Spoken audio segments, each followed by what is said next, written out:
Vol Paris-Cochin, 8000 km, 10h30 de vol, avec escale et changement à Dubaï, aux Émirats Arabes Unis. Le décalage horaire est de plus 4h30. 7e par sa superficie, 3 287 263 km², environ 6 fois la France. L'Inde forme à lui seul un continent. L'Inde est le deuxième pays le plus peuplé du monde, 1,220 milliard d'habitants, après la Chine en l'année 2012. Tous les ans et demi, sa population explose d'une France. La langue officielle est l'hindi et l'anglais. L'Inde est bordée à l'ouest par la mer d'Oman, aussi nommée mer d'Arabie, et à l'est par le golfe du Bengale. L'Inde a des frontières communes avec le Pakistan, la Chine, le Népal, le Bhoutan, la Birmanie et le Bangladesh. L'Inde est une république fédérale divisée en 28 États et 7 territoires fédéraux.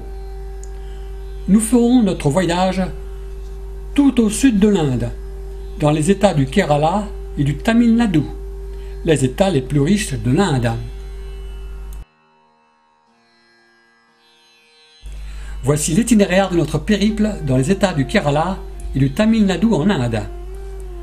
Arrivée à Cochin, découverte de la ville, navigation sur les backwaters. Nous prenons la route pour la ville de Kumuli pour découvrir le jardin des épices et le sanctuaire animalier du lac Periyar. Nous rejoignons Top Station pour une randonnée de 2 jours à travers des plantations de thé. Ensuite, nous voici dans les plaines du Tamil Nadu et arrivons à Madurai pour la découverte de la ville. Transfert à Thanjavur, visite de temple, route pour Pondichéry où nous découvrons les traces de la présence française. Transfert pour Chennai, anciennement Madras. Puis, vol retour pour la France. On peut trouver ces filets de pêcheurs uniquement à Cochin ou en Chine. Les filets chinois ou carrelés sont plongés dans l'eau grâce à un ingénieux système de contrepoids. La structure des filets est d'environ 10 mètres de hauteur et s'étend sur environ 20 mètres de longueur. En général, les pêcheurs utilisent ces filets pendant la nuit. Ils laissent ces filets plongés dans l'eau pendant des heures, tout en laissant une lampe au-dessous de l'eau, attachée à la structure. C'est la ruse de ces filets. La quantité de pêche n'est pas énorme. Dans la journée, des démonstrations de pêche sont faites aux touristes. Le long de la promenade, marché aux poissons, crevettes,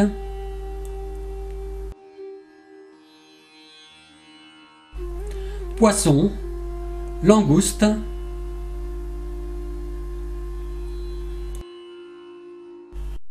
près d'un jardin public, étal de bijoux fantaisie.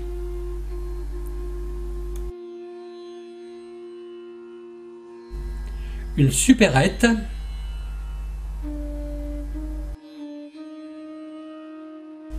magasin où l'on trouve de tout, du simple ustensile de cuisine, du savon, du dentifrice, des téléphones portables, jusqu'à un bureau de change.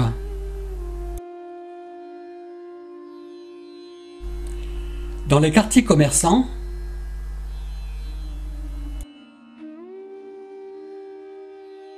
l'église Saint-François est la plus vieille église de l'Inde. Elle fut érigée à Fort Cochin par les franciscains en 1516, restaurée par les Hollandais et ensuite par les Anglais. Vasco de Gama y fut inhumé et enterré en 1524. Son corps fut rapatrié au Portugal 14 ans plus tard. Des messes en anglais et en malayan, langue de l'État du Kerala, sont dites tous les dimanches. Avez-vous remarqué ce système ingénieux de ventilation? Le climat étant équatorial, avec une température en novembre de 28 à 30 degrés. Ce panneau en tissu était tiré par des cordes de l'extérieur de l'église pour amener un peu de fraîcheur. Garage de camion d'un transporteur. Après un transfert à Allepé, nous naviguerons sur les canaux des backwaters, le Petit Venise. Les backwaters du Kerala sont une série de lagunes, de lacs, de voies d'eau saumâtres, parallèles à la mer d'Oman, reliés entre eux par une multitude de canaux au sud de l'Inde. Voici les fameux houseboats, maisons-bateaux qui naviguent sur ces canaux.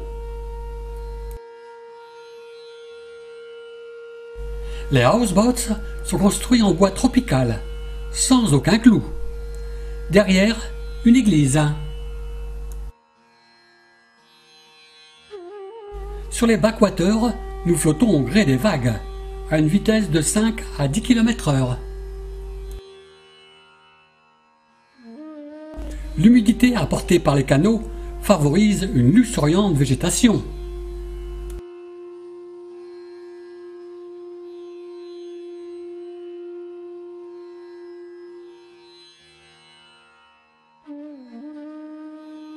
Les backwaters sont une série de canaux d'eau saumâtre de 1500 km, tant naturels qu'artificiels, alimentés par une quarantaine de fleuves côtiers descendant des Ghats. Les Ghats sont une chaîne de montagnes bordant le plateau du Décan et le séparent de l'étroite plaine côtière de la mer d'Arabie.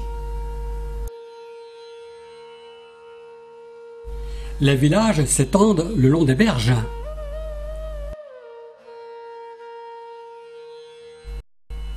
Ici, récolte de riz.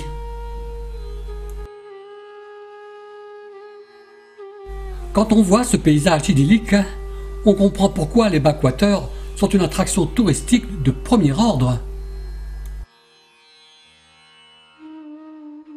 Vie journalière sur le canal. Une lessive, scène de la vie quotidienne.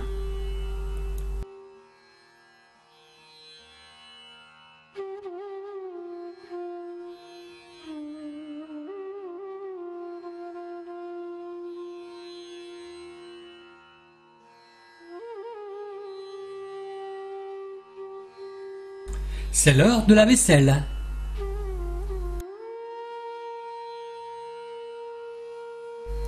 Et maintenant, la toilette.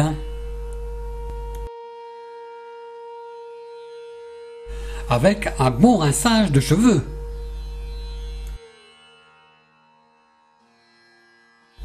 Moyen de transport local.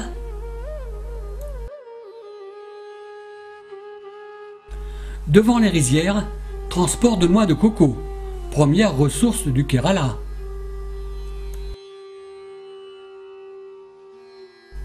À gauche, un arrêt pour les bateaux.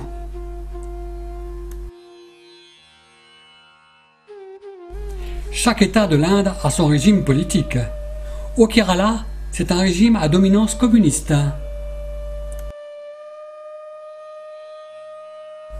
Approche d'un village.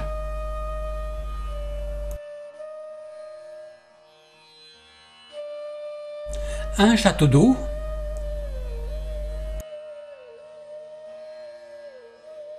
L'eau potable est distribuée par des tuyaux laissant passage pour les petites embarcations. Coquette maison dans un environnement luxuriant de cocotiers. Les canaux s'étendent à perte de vue.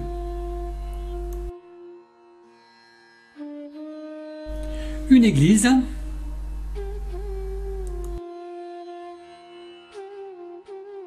Bateau-taxi pour la traversée d'une berge à l'autre.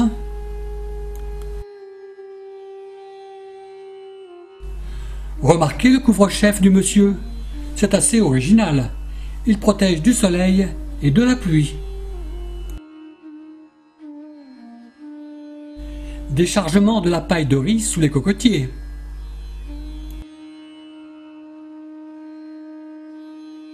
À nouveau, une lessive dans l'eau saumâtre.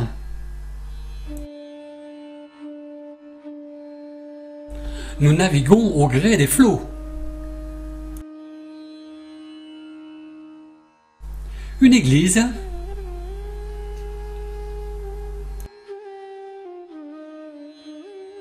Un cocotier et ses fruits, les noix de coco.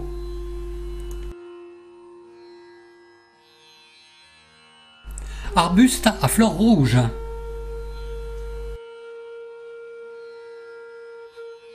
Rencontre.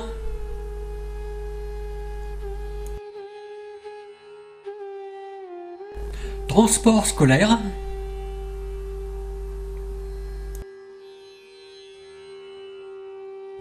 Ces collégiens attendent un bateau sur l'embarcadère. Chaque enfant a sa tenue scolaire.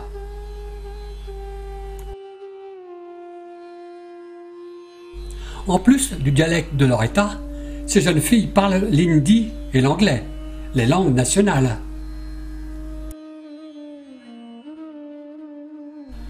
Le nœud rose des petites filles est le fameux rose indien, très prisé dans ce pays.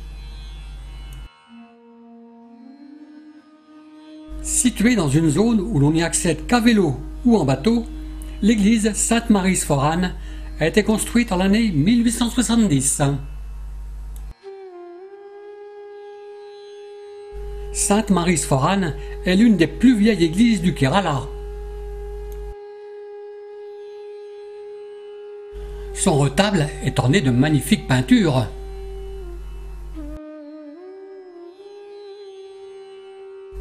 Le cimetière de la paroisse Chalakoudi, rue commerçante de Chalakoudi,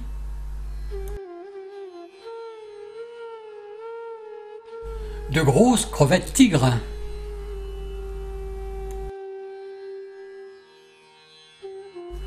Celles-ci sont pesées. Ici, un kingfish, un poisson roi.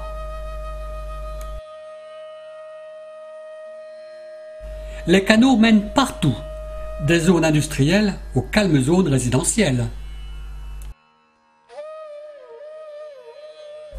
Ici, le bateau remplace le bus.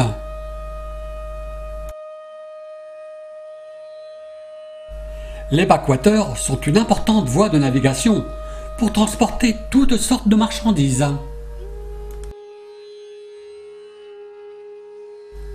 Élevage de canards.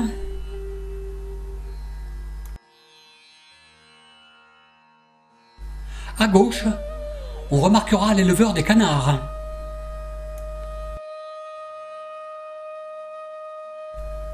L'éleveur des canards.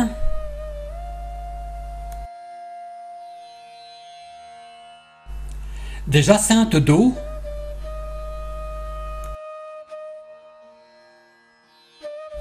Sa fleur.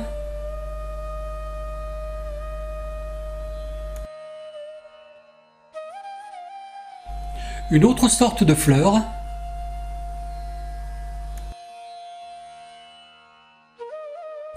Toujours des fleurs.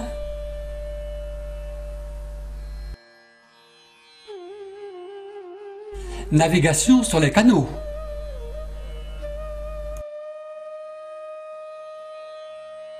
Une lessive.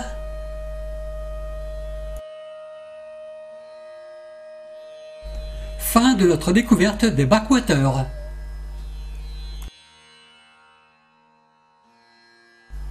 Un camion indien.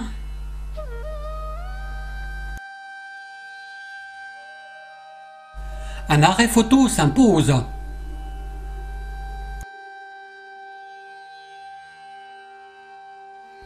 Les fleurs du Goural.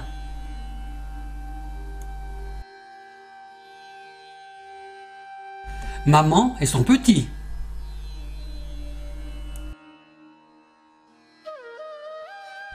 Balade dans le jardin des épices de Cumili. Ici, le poivre vert enserre les troncs de ses arbres.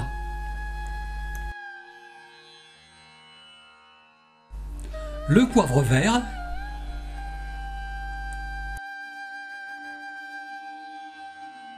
Un cacaoyer et ses fruits, les cabosses, d'où sont tirées les fèves pour le chocolat.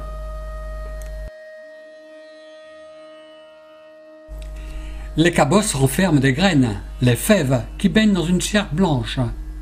À ce stade, le fruit est indolore, et ce n'est qu'après fermentation et torréfaction que les principes aromatiques du chocolat apparaissent. Des citrons verts,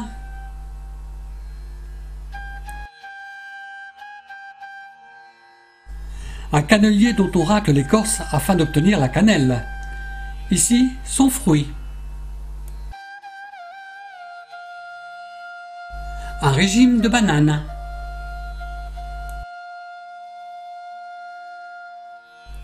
Des graines de café robusta.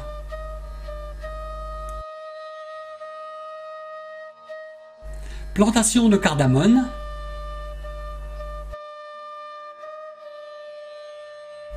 Au bout de la flèche rouge, des graines de cardamone, épice donnant une saveur poivrée à la cuisine.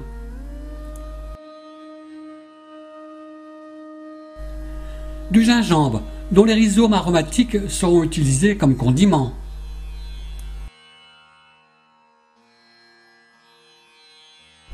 Le catal est la danse drame née il y a 1500 ans. Le côté le plus spectaculaire vient du maquillage des danseurs. Le rôle féminin est tenu par un homme, grossièrement travesti. Séance de Kalarippayattu, un art martial et époustouflant qui requiert des années d'entraînement, souplesse et rapidité, ainsi qu'une concentration hors du commun. On reste sidéré devant la dextérité à manier le bâton.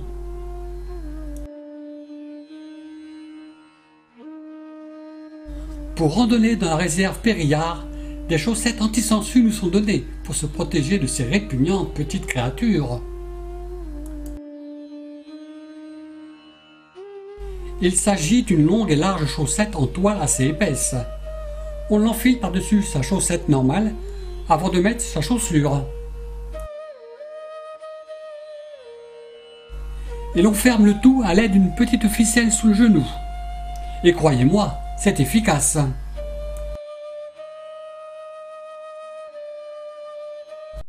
La sangsue, répugnante petite créature, ressemble à un petit ver de terre, de forme ovale ou allongé selon son niveau de contraction. Les seuls organes visibles de l'extérieur sont la ventouse antérieure, contenant l'ouverture de la bouche, et la ventouse postérieure servant de fixation. La sangsue respire par la peau et possède 2 cœurs, mais elle n'a pas de cerveau centralisé. Sa très grande élasticité et sa flexibilité sont étonnantes.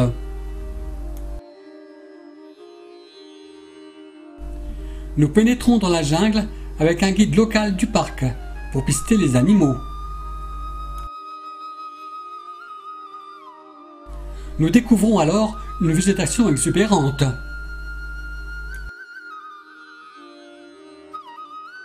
Ici, au centre, un nid de guêpe d'environ 40 cm de largeur sur 1 mètre de hauteur.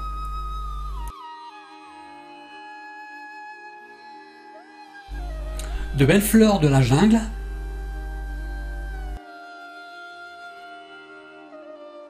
Au centre, une vipère.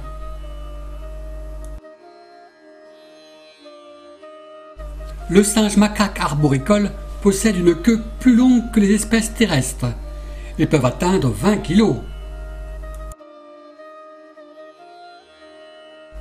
Une énorme broméliacée.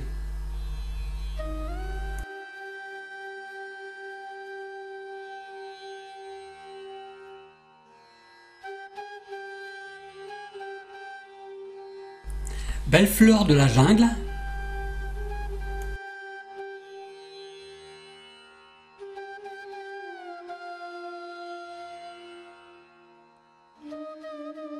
Un parterre de lys d'eau.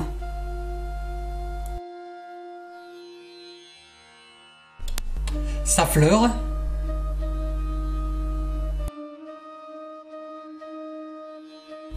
Le tronc de l'arbre est attaqué par des termites.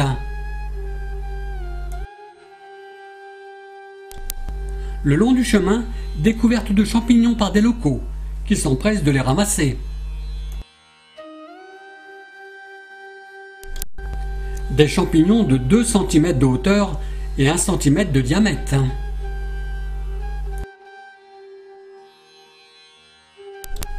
Ces Indiens effectuent leur cueillette de champignons en tongs. Ils marchent en regardant si une sangsue s'accroche à leurs pieds et, d'un coup d'ongle entre la sangsue et la peau, ils la font tomber.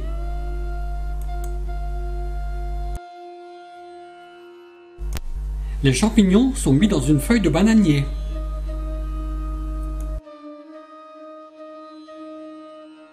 À une jonction de route, un attroupement.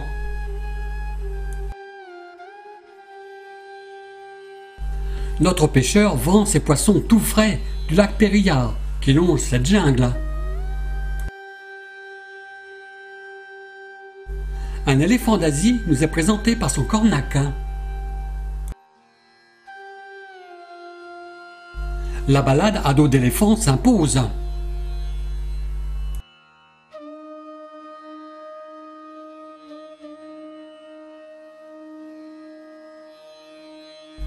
Le lac artificiel de la réserve Périllard, où de drôles de bateaux nous attendent pour une croisière de 2 heures. Nous sommes tous affublés de gilets de sauvetage. C'est en l'année 1895 que les Anglais créèrent cette vaste retenue d'eau de 26 km². Les branches d'arbres servent à jauger le niveau de l'eau. Sur la rive du lac, on observe un troupeau d'éléphants sauvages.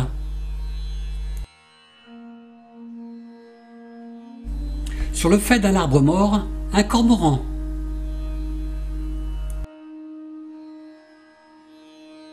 Ici, un martin pêcheur.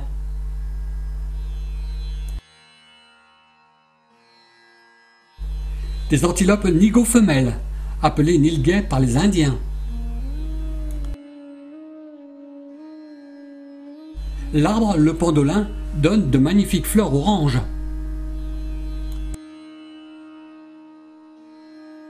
Forêt de la réserve Périllard.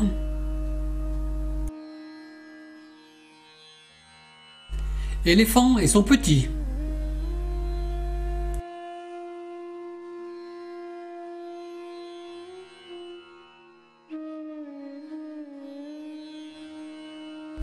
Ce cormoran surveille ses petits dans leur nid.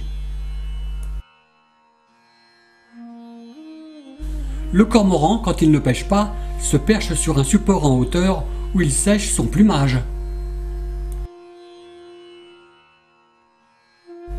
Un héron cendré, de la même famille que les cigognes, ont une taille qui varie entre 90 et 98 cm. Son envol,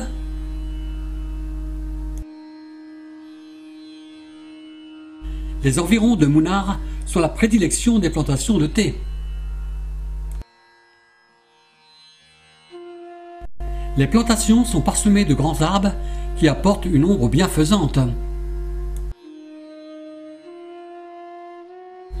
À ce point de vue, un commerce de fruits. Le dialogue avec ces jeunes indiennes se fait en anglais.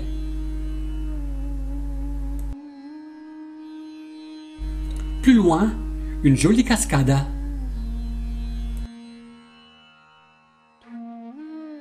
La plantation de théiers est d'environ de 10 000 pieds par hectare. Récolte du thé.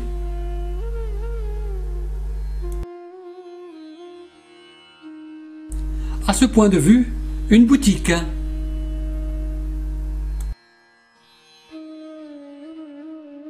On y grille des épis de maïs à l'aide de ce chaudron indien. À côté, cette indienne fait le ménage devant sa boutique. Ici, pour quelques roupies, la voiture peut être lavée.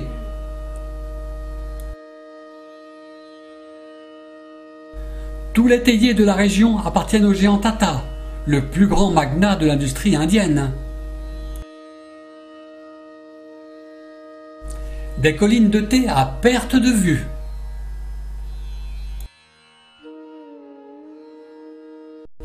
Marché à Munnar.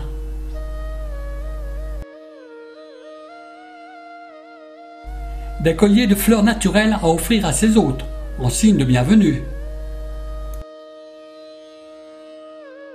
Sur les étals, de nombreuses variétés de fruits de saison. Fruits de la passion, bananes plantain bonnes à cuire, bananes, pommes, citrons. Sur les marchés sont écoulés les produits des terres maraîchères.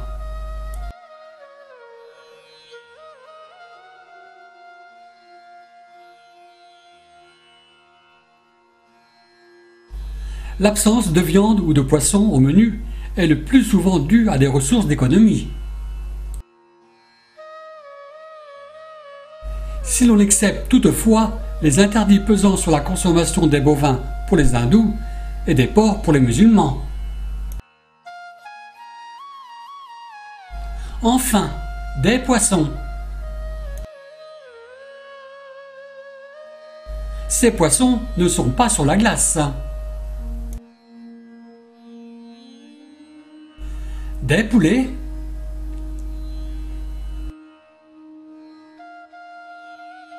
Le jaune et le noir sont les couleurs des taxis. Ici, ce sont des tuk-tuk, très répandus en Inde.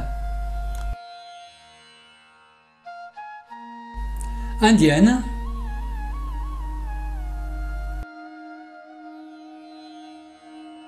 Indienne revenant du marché.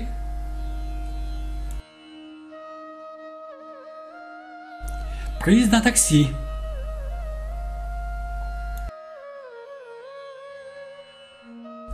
Des lycéennes.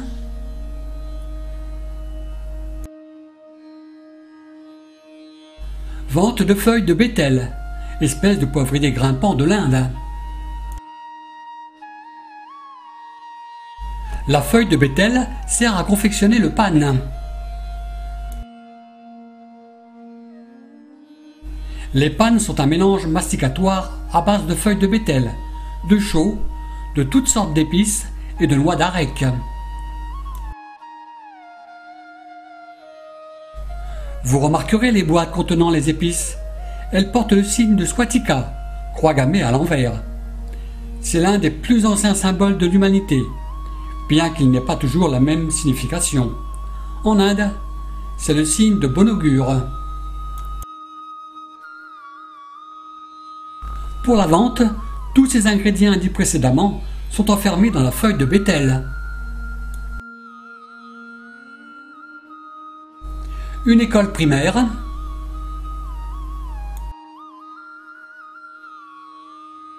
Les couleurs de ces maisons mettent en valeur ce paysage.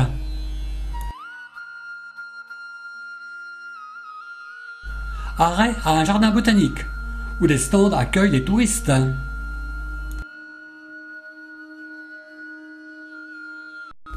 Des digitales.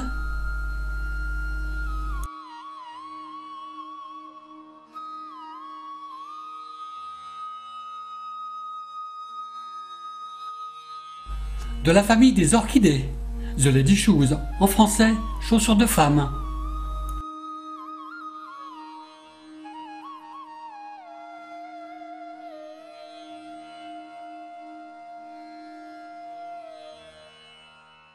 Nous rejoignons Top Station, créé par les Britanniques comme gare de triage au début du XXe siècle, pour évacuer le thé. À Top Station, nous mettons la panoplie du parfait randonneur. Sans oublier nos chaussettes anti-sangsues. Le gros de nos bagages est transporté par ce 4x4, afin de les retrouver ce soir à notre bivouac. La culture de thé fut introduite par les Britanniques de façon expérimentale en 1832. Des collines de thé. Les Anglais ont fait de l'Inde ce qu'elle est toujours, le producteur de 30% du thé mondial, ce qui la place au premier rang. Des collines couvertes d'un patchwork de plantations de thé. Du thé où les nuances rappellent des peintures naïves. L'humidité est bonne pour s'étayer.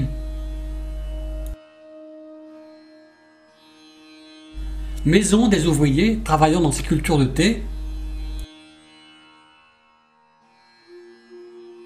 L'homme travaille à l'entretien des théiers.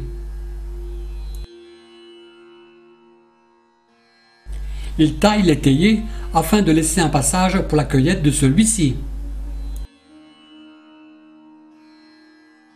Après un dur labeur, une collation est nécessaire. Remarquez les potagers des ouvriers. Les choux-fleurs sont une denrée très prisée dans ces collines.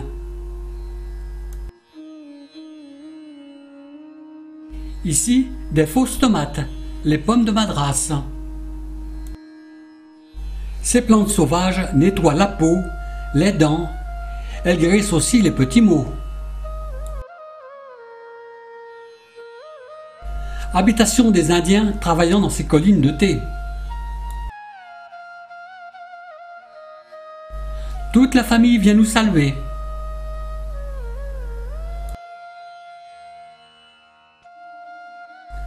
Récolte de thé à Munnar.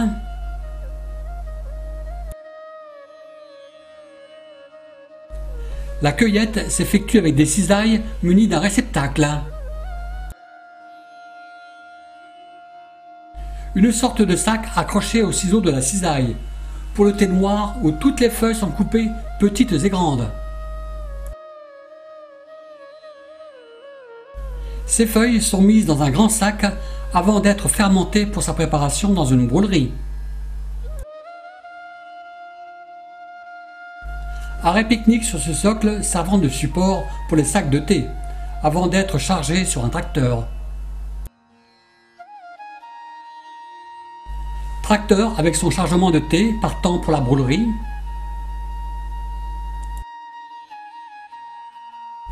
À côté, un reposoir chrétien.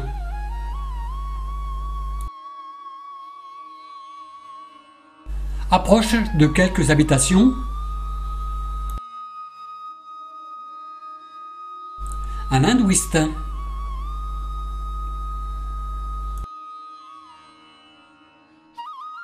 Un zébu.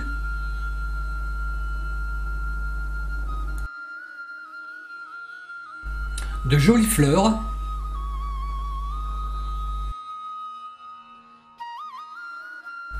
Paysage de rizière.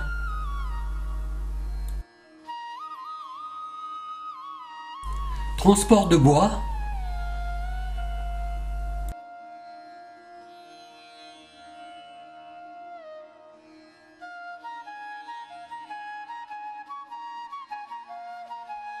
Récolte de carottes.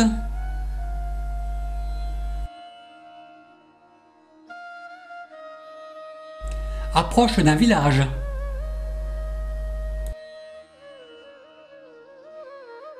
Lessive et battage du linge.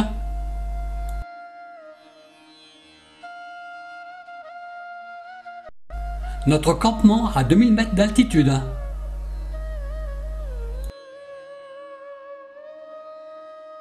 Le lendemain, descendent dans ces lemongrass tranchantes. Ces herbes ont une odeur de citron quand on les coupe et nous cisaillent les mains si on se retient à eux. Fleurs de liseron.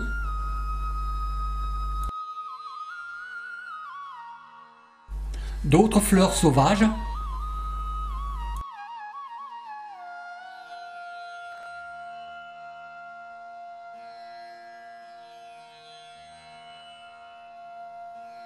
Fleurs de datura.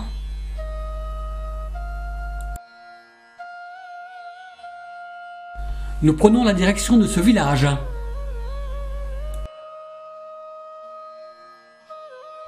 À l'entrée du village, des monuments chrétiens.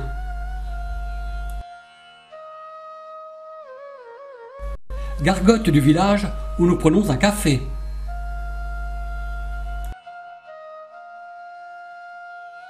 Le café Robusta sèche sur le toit de cette maison. Dès que l'humidité arrive, en début d'après-midi, les grains de café sont rassemblés et mis à l'abri. Idem plus loin, où le linge sèche sur les tôles. À nouveau une lessive.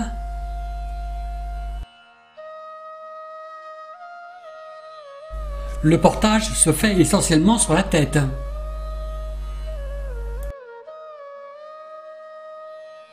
Dans la ville de Madouraï, repassage du linge.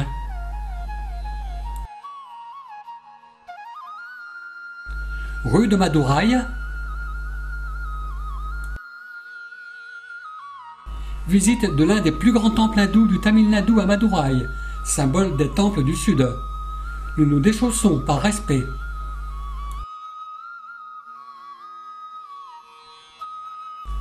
Le temple de Minaski se compose d'une succession de tours pyramidales, appelées Gopura, construits à partir du XVIe siècle. Sur ces tours se trouve un foisonnement de statues en stuc.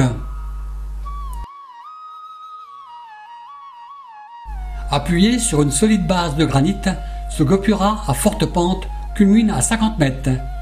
Ces 9 étages servent de tribune. Des tribunes pour un peuple grouillant et bariolé de dieux, de déesses, d'êtres célestes et d'animaux fantastiques. Le mandapa aux 1000 piliers, construit au XVIe siècle. Dans un autre sanctuaire, des offrandes sont faites.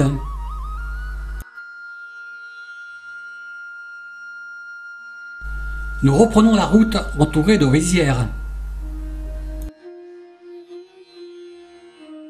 Moyen de locomotion pour ces chèvres.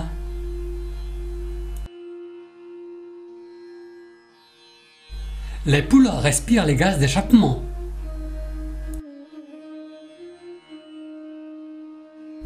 Et pourquoi pas le transport de la paille de riz?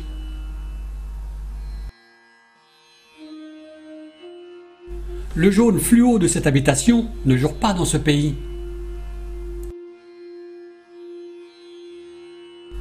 À Tanjore, nous nous déchaussons pour la visite du temple de Brihadaswara.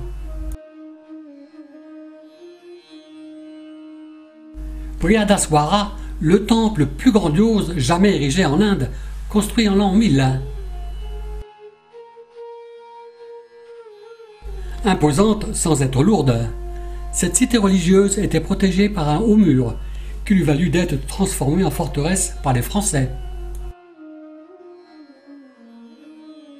Majestueuse, cette tour haute de 63 mètres.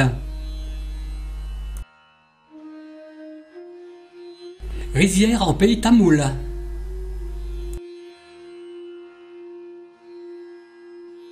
Le niveau de l'eau doit s'élever en même temps que la tige de riz. Dans ces rizières, un cimetière d'une famille tamoule. Pondichéry, un bout de France en Inde.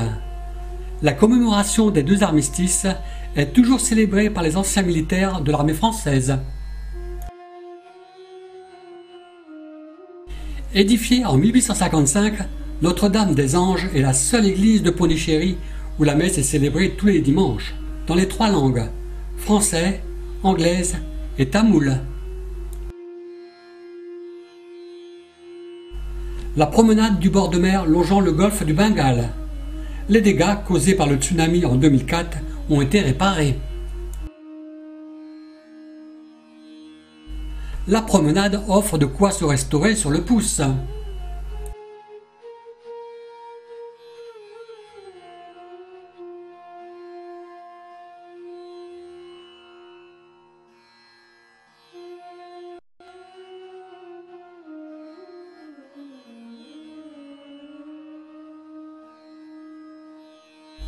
rue du Quartier Français.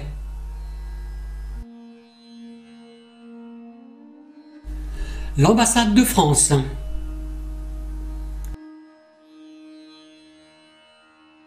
La maison du gouverneur.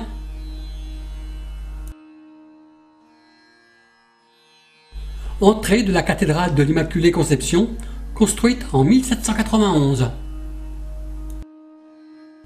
L'église catholique du Sacré-Cœur de Jésus a été construite en 1850. L'ensemble est imposant, tout en restant aérien. Son retable.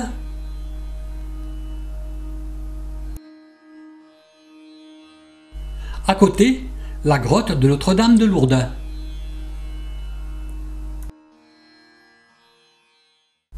Nous reprenons la route pour la ville de Madras, rebaptisée Chennai par les nationalistes hindous en 1996. Le service balayage en plein travail. Les détritus sont mis dans la benne indienne de ce tracteur. Un temple hindou.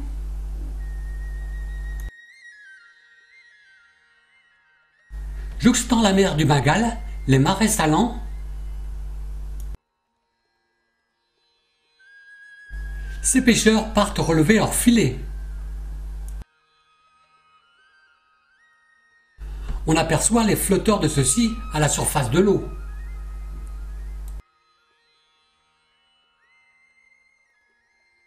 L'hindouiste compte 80,5% d'adeptes. Travail dans les rizières.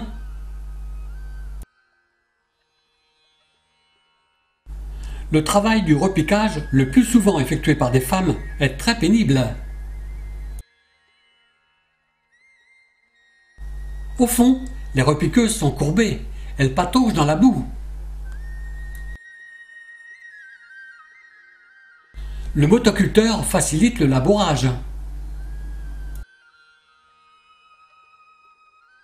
Dès que les champs sont prêts, les plants de riz cultivés en pépinière sont amenés dans les rizières pour être disséminés par petites bottes.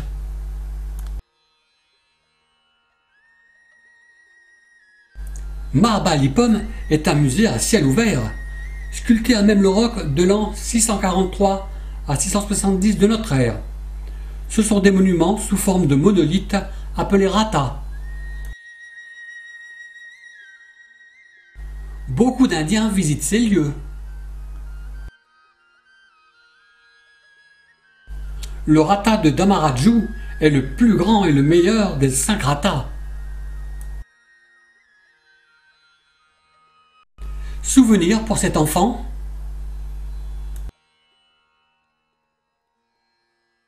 Et maintenant, visite du temple du rivage. Construction du premier temple en pierre assemblée, le temple du rivage. Il servira de modèle à tous les autres à venir.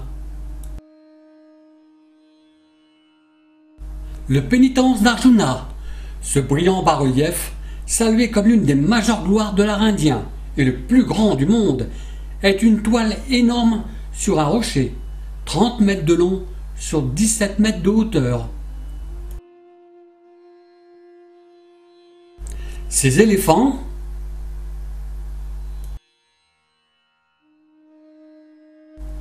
l'un des meilleurs joyaux d'art Pallava, bien fini. Le plus étonnant vestige de l'époque glaciaire est une sorte d'énorme œuf de pierre appelé la boule de beurre de Krishna, qui tient miraculeusement en équilibre. Un singe, appelé macaque.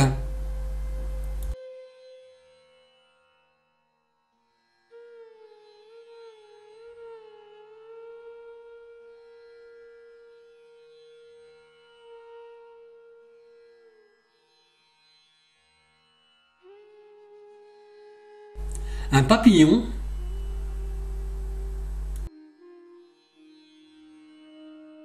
S'il est un animal paisible en Inde, ce doit bien être ces tranquilles ruminants que l'on trouve absolument partout. De tous les animaux domestiques, la vache est la plus docile et la plus utile. La plage de Chenaille. Les maisons du front de mer.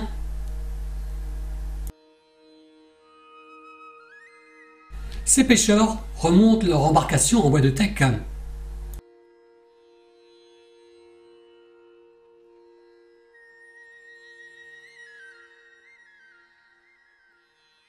Le filet de pêche est remis en état. Boutique où l'on y trouve de tout. Travaux de maçonnerie.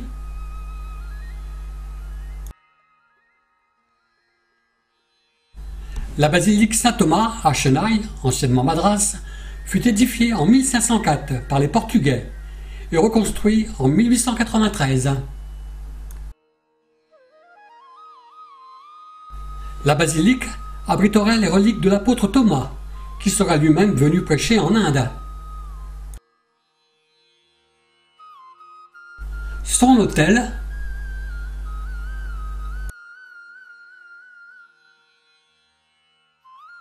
sur la plage du golfe du Bengale, des bateaux de pêcheurs et des filets bien rassemblés. Allons prendre un bain dans cette mer agitée. Non, car elle est trop dangereuse. En général, les Indiennes et les Indiens n'y trempent que les pieds. Restauration sur la plage avec ces poissons. Ces poissons sont recouverts de condiments. Maman et son enfant.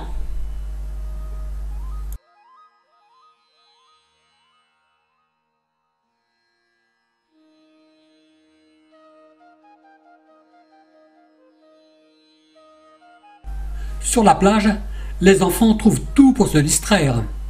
Un tour de manège. Actionné par la main de cet Indien. Un manège différent.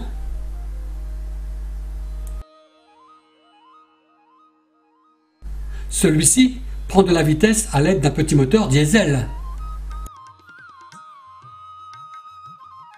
On y trouve même un bar pour se désaltérer. Fin de notre voyage en Inde du Sud.